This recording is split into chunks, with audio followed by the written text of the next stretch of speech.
ആദ്യത്തെ ചിത്രമല്ല, രണ്ടാമത്തെ ചിത്രമാണ് ചാലക്കുടിക്കാരൻ ചങ്ങാതി. നായകനായിട്ടൊരു അടിപൊളി എൻട്രി കിട്ടുന്നത് ചാലക്കുടിക്കാരൻ ചങ്ങാതിയാണ്. ആ ചിത്രം നൽകിയ അനുഭവം എന്താണ്? ജീവിതത്തിൻ്റെ ട്രാക്ക് തന്നെ മാറ്റി. നമ്മൾ കുഞ്ഞുനാളിലൊക്കെ ഇങ്ങനെ ചെറിയ ചെറിയ വേഷങ്ങൾ ചെയ്യണമെന്ന് മാത്രമേ, സിനിമയിൽ ചെറിയ ചെറിയ വേഷങ്ങൾ ചെയ്യണമെന്ന് സ്വപ്നം കണ്ട് നടന്ന ആളാണ്. അപ്പോൾ എന്നെപ്പോലെ ഒരാൾക്ക് കിട്ടാവുന്നതിൽ വെച്ച് ഏറ്റവും വലിയൊരു കാര്യമാണ് അത്. മലയാളികൾ ഇത്രയും ഇഷ്ടപ്പെടുന്ന മണിച്ചേട്ടൻ എന്ന് പറയുന്ന അദ്ദേഹത്തിൻ്റെ ജീവിതകഥ സിനിമയാക്കിയപ്പോൾ അതിനകത്ത് നായകനായിട്ട് അത് വിനയൻ സാർ എന്ന് പറയുന്ന ഒരു ഡയറക്ടർ മാത്രമേ എന്നെപ്പോലെ ഒരാൾക്ക് അങ്ങനെ ഒരു വലിയൊരു ചാൻസ് തരാൻ പറ്റുള്ളൂ. ഞാൻ അതുകൊണ്ട് വിനയൻ സാറിനോടാണ് അതിൻ്റെ നന്ദി അറിയിക്കുന്നത്. എനിക്ക് കഴിഞ്ഞ മാസം 1-ാം തീയതി 2.5 വർഷത്തിന് ശേഷം, കോവിഡിനൊക്കെ ശേഷം, ഞാൻ ചാലക്കുടിയിൽ ഞാൻ പാടി ഗാനമേള തകർത്തു. 2 മണിക്കൂറായിരുന്നു പറഞ്ഞിരുന്നത്, 3 മണിക്കൂറിന് മേളിൽ ഞാൻ പാടി. കാരണം അവിടുത്തെ ആൾക്കാർ അത്രത്തോളം ആവേശമായിരുന്നു. തീർച്ചയായിട്ടും. കാരണം ഞാൻ മണിയുടെ പാട്ട് പാടി എനിക്ക് നാഷണൽ അവാർഡ് കിട്ടി എന്നുള്ളത് മാത്രമല്ല, ആ ഒരു നാട്ടുകാരുടെ സ്നേഹം അത് പറയാതിരിക്കാൻ വയ്യ. അതായത് ഈ മ്യൂസിക്കിനോടുള്ളതും നാടൻ പാട്ടിനോടുള്ളതും എല്ലാം റിലേറ്റ് ചെയ്തിട്ടുള്ള എല്ലാ കലകളോടുള്ള ഒരു അഭിരുചിയും എല്ലാവരോടുള്ള സ്നേഹം അത് ചാലക്കുടിക്കാർക്ക് ഒരുപാടാണ്. അതെ, അല്ല അത് എനിക്ക് ഭയങ്കര പേടിയുണ്ടായിരുന്ന കാര്യം അതാണ് കേട്ടാ. കാരണം ഇത്രയും ചാലക്കുടി, നമ്മുടെ ഈ പടം ഷൂട്ട് കിടന്ന ചാലക്കുടിയിലാണ്. അപ്പോൾ ഒരു സോങ് ഷൂട്ട് ചെയ്തപ്പോൾ അത് ഓട്ടോ സ്റ്റാൻഡിലാണ്, മണിച്ചേട്ടൻ ഓടിക്കൊണ്ടിരുന്ന സ്റ്റാൻഡിലാണ് ഷൂട്ട് ചെയ്യുന്നത്.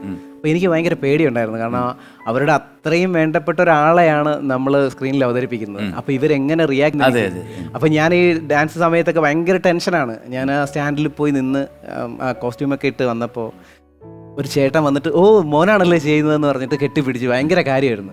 ആ ഒരു സ്നേഹം, അവർ തന്ന സപ്പോർട്ട് ഉണ്ടല്ലോ. പിന്നെ ഇത് കഴിഞ്ഞ് സിനിമ റിലീസായി ചാലക്കുടി സുരഭി തിയേറ്ററിൽ ഞങ്ങൾ ഇതിൻ്റെ ഷോയ്ക്ക് കാണാൻ വേണ്ടി പോയി. ആ ചാലക്കുടിക്കാരൻ ചങ്ങാതിൽ ആ പാട്ടിനെല്ലാം ഇവർ സ്ക്രീനിൻ്റെ അടുത്ത് പോയി ഡാൻസ് കളിയാണ്. അല്ല, മണി അവിടെ മനുഷ്യരെ സ്നേഹിച്ച് അവരെ ലാളിച്ച് വെച്ചിരിക്കുന്ന എന്താണ് ആ സ്നേഹം, അതെ, അവർക്കൊരിക്കലും മറക്കാൻ പറ്റില്ല. എങ്ങനെ ഈ ട്രിവാൻഡ്രത്തുകാരൻ ആ ഭാഷ എങ്ങനെ കൈക്കലാക്കി?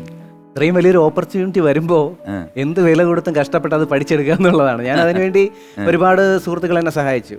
അതിൻ്റെ റൈറ്റർ, ഈ ചാലക്കുടിക്കാരൻ ഞങ്ങളുടെ റൈറ്ററിൽ ഒരാൾ ഉമ്മർ എന്ന് പറയുന്ന ചേട്ടനാണ്. അദ്ദേഹം തൃശ്ശൂരുകാരനാണ്. അപ്പോൾ അദ്ദേഹമൊക്കെ ഒരുപാട് ഹെൽപ്പ് ചെയ്തിട്ടുണ്ട്.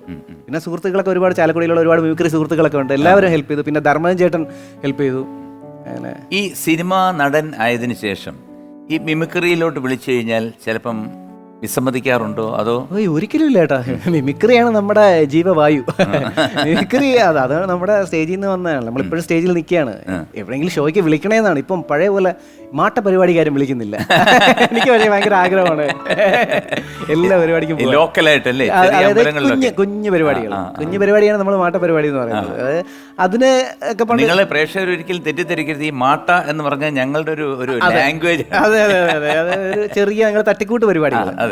അപ്പൊ അതിനൊക്കെ പണ്ട് അതാകുമ്പോ ഇഷ്ടം പോലെ പ്രോഗ്രാം കിട്ടും എല്ലാ. പക്ഷെ അവര് പേടിക്കുന്ന സെന്തിലിനി വലിയ സിനിമാ നടനായി ഇനിയിപ്പം ഇതിനു വേണ്ടി വിളിച്ചു കഴിഞ്ഞാല് വലിയ പൈസ വല്ലതും ചോദിച്ചാലോ? അങ്ങനെ ഒന്നും ഒരു പേടിയും വേണ്ട, വിളിക്കുക, അത്രേ ഉള്ളൂ. ഷൂട്ടില്ലാത്ത സമയമാണെങ്കിൽ തീർച്ചയായിട്ടും ഞാൻ എത്തിയിരിക്കും. ഒരു പക്ഷെ കുറച്ചു പേർക്ക് അറിയായിരിക്കും, സെന്തിൽ ഒരു KSRTCയുടെ കണ്ടക്ടറാണ്. അത് ആർക്കും അറിഞ്ഞൂടെന്ന് തോന്നുന്നല്ലേ? അറിയാമാണെന്ന് തോന്നുന്നു, കുറച്ച് പേർക്കൊക്കെ അറിയാമായിരിക്കും.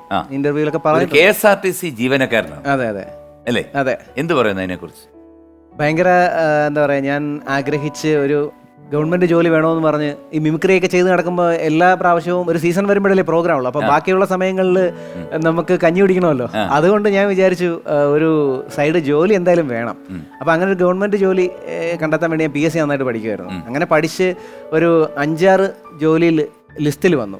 അപ്പോൾ വന്നതെല്ലാം ഈ പോലീസ്, ഫയർഫോഴ്സ്, അങ്ങനത്തെ സംഭവങ്ങൾ. അപ്പോൾ അതൊക്കെ ട്രെയിനിങ് പോകണം. ഒരു 9 മാസം ട്രെയിനിങ്ങിന് പോകുമ്പോൾ എനിക്ക് ഈ പ്രോഗ്രാമുകൾക്കൊന്നും പോകാൻ പറ്റില്ല. അപ്പോൾ ഞാൻ നോക്കിയപ്പോൾ കണ്ടക്ടർ ലിസ്റ്റിൽ വന്നപ്പോൾ ഞാൻ അതെ യാത്ര ചെയ്യാം. അതുപോലെ മാത്രമല്ല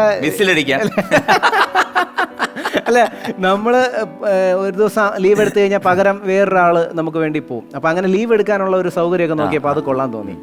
അപ്പം അങ്ങനെ ഞാൻ പിന്നെ ഒരു കാര്യം, കണ്ടക്ടർ എന്ന് പറയുന്നത് എനിക്ക് ജോലി കിട്ടുന്ന ആദ്യത്തെ പോസ്റ്റിംഗ് എന്ന് പറയുന്നത്, ഞാൻ കോളേജിൽ പോകുമ്പോൾ ഞാൻ പോയിക്കൊണ്ടിരുന്ന ബസ്സുണ്ട്, മരുതൻകുഴി എന്ന് പറയുന്ന ബസ്സുണ്ട്. ആ ബസ് തന്നെ എനിക്ക് കിട്ടിയെന്നുള്ളതാണ്. അതൊരു നൊസ്റ്റുമായിരുന്നു. അപ്പൊ അങ്ങനെ കണ്ടക്ടർ കിട്ടിയപ്പോൾ ഞാൻ ആ കണ്ടക്ടർ ജോലി അങ്ങ് സ്വീകരിച്ചു. കൊള്ളാമല്ലോ. കാരണം ഒരിക്കലും ഒരു ഗവൺമെന്റ് ജോലി നഷ്ടപ്പെടുത്തരുത്. തീർച്ചയായിട്ടും. കാരണം അത് എപ്പോഴും ലൈഫ് ലോങ് ഒരു അസറ്റാണ്. അതെ അതെ, എന്ന് വേണേൽ നമുക്ക് അവിടെ പോവാം. തീർച്ചയായിട്ടും. Very good. അത് കണ്ടിന്യൂ ചെയ്യുന്നതിൽ ഞാൻ അഭിനന്ദിക്കുന്നു. താങ്ക് യു ഏട്ടാ. പിന്നെ ഈ സിനിമയ്ക്ക് വേണ്ടിയിട്ട് കൊച്ചു പ്രേമന്റെ ശബ്ദം കൊടുത്തത് അതെ അതെ അതെ, ആണല്ലേ? അതിപ്പം ഈ ചേട്ടൻ ഇപ്പൊ ക്വസ്റ്റ്യൻ ചോദിച്ചാൽ ആ സീനിലുണ്ട്. അതില് എന്റെ ശബ്ദമാണ് ഇടയ്ക്ക് ആ അപ്പിൽ പോകുമ്പോ, ക്രെയിനിൽ അപ്പിൽ പോകുമ്പോ വോയിസ് ഡബ് അങ്ങനെ ചെയ്ത്. സംഭവിച്ചത് എന്താണ്? അത് സംഭവം പ്രേമൻ ചേട്ടൻ ഡബ് ചെയ്തിട്ട് പോയി കഴിഞ്ഞതിന് ശേഷം ഈ ഞാനവിടെ സ്റ്റുഡിയോയിലുണ്ട്. അപ്പോൾ ഇടയ്ക്ക് അവിടെ ഗ്യാപ്പിൽ അവിടെ ഹ്യൂമറിനുള്ള ഒരു സാധ്യത ഉണ്ടായിരുന്നു. അപ്പോൾ ഈ പ്രേമൻ ചേട്ടനെ വീണ്ടും ഡബിങ്ങിന് വേണ്ടി വിളിച്ചപ്പോൾ എന്തോ ഷൂട്ടിന്റെ എന്തോ ഇതാണ്. അപ്പോൾ അദ്ദേഹത്തിന് ട്രാവൽ ചെയ്യാനുള്ള ബുദ്ധിമുട്ടുണ്ട്. അപ്പോൾ ചുമ്മാ ജസ്റ്റ് എന്നെ കൊണ്ടൊന്ന് ചെയ്യിച്ച് നോക്കിയതാണ്. അപ്പോൾ ഞാൻ ആ സൗണ്ടിൽ ചെയ്തു. അത് സത്യത്തിൽ അതാരും പിടിച്ചില്ല, മനസ്സിലായില്ല. അതെങ്ങനെ എങ്ങനെയായിരുന്നു അത്? അതിന്റെ 2 ലൈൻ എവിടെ പട്ടിയുണ്ട് സൂക്ഷിക്കുക എന്ന ബോർഡ് മാറ്റി പകരം മുണ്ട് പറിച്ചെടുക്കുന്ന കുട്ടിയുണ്ട് എന്ന ബോർഡ് വെക്കുന്നത് വളരെ നന്നായിരിക്കും കേട്ടോ.